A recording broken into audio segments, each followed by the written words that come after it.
We're joined now by the CEO, Nigel Travis, right now. Dunkin Brands, of course, not just famous for donuts, Nigel, but the coffee has really become a huge part of the story at Dunkin Donuts. To what do you attribute the success of the IPO?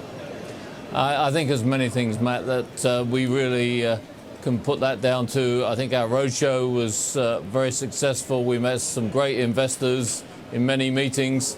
I think they were very pleased with the growth stories we described.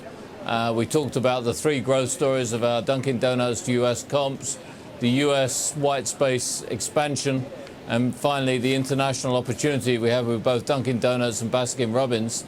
But I think they were seduced not only by the two great brands we have, but by the basic business model we have, the free cash flow generation, the fact that we have great franchise relationships. And you put all that together, it's a wonderful mix. And I think all the investors I spoke to during the last 2 weeks seem to have great excitement for what we could do with these two brands. You know, Nigel, I'm watching some video here and I'm just saying, why didn't you send us a bunch of donuts? That's what I really, really want to know. Well, Carol, we'll correct that. We'll make sure you have it. I'm just kidding. I'm just kidding. Hey, what I want to ask you is, looking at this IPO today, I mean, the stock in its first day of trading up almost 50% here. I mean, do you kind of feel like that it was priced too low, that you guys could have, you left too much money on the table, you could have made more money? You need this money for expansion and also to pay down some debt. I think it's easy to be wise after the event, but we all felt very good with the pricing last night. And when you're trying to price an IPO, you look at two things. One is, were the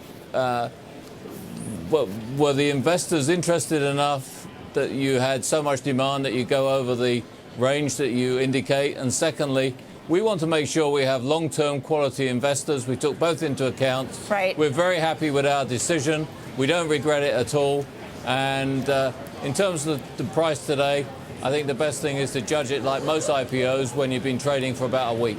I agree with you on that. Hey, listen, you've got about almost $1.5 billion in debt. How much of the proceeds are going to be used to pay down debt?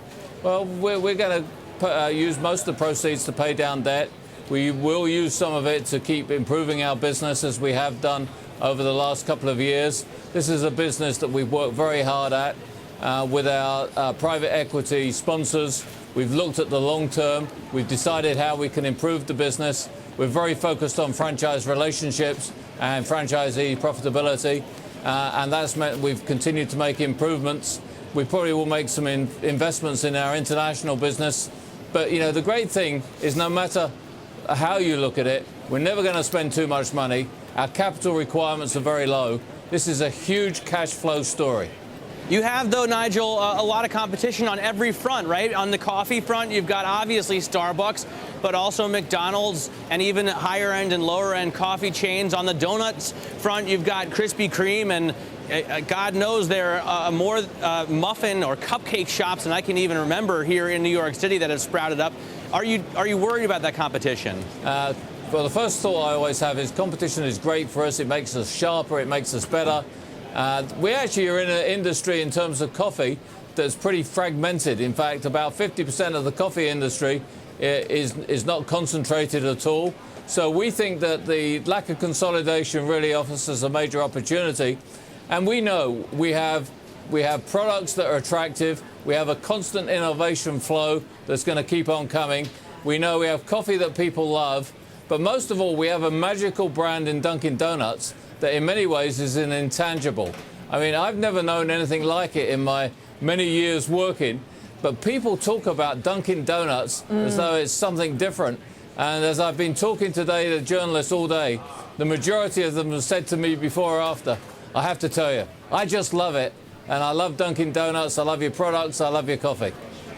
All right, hey, Nigel, thanks so much for joining us. Nigel Travis there, CEO of Dunkin Brands, coming to us from the NASDAQ.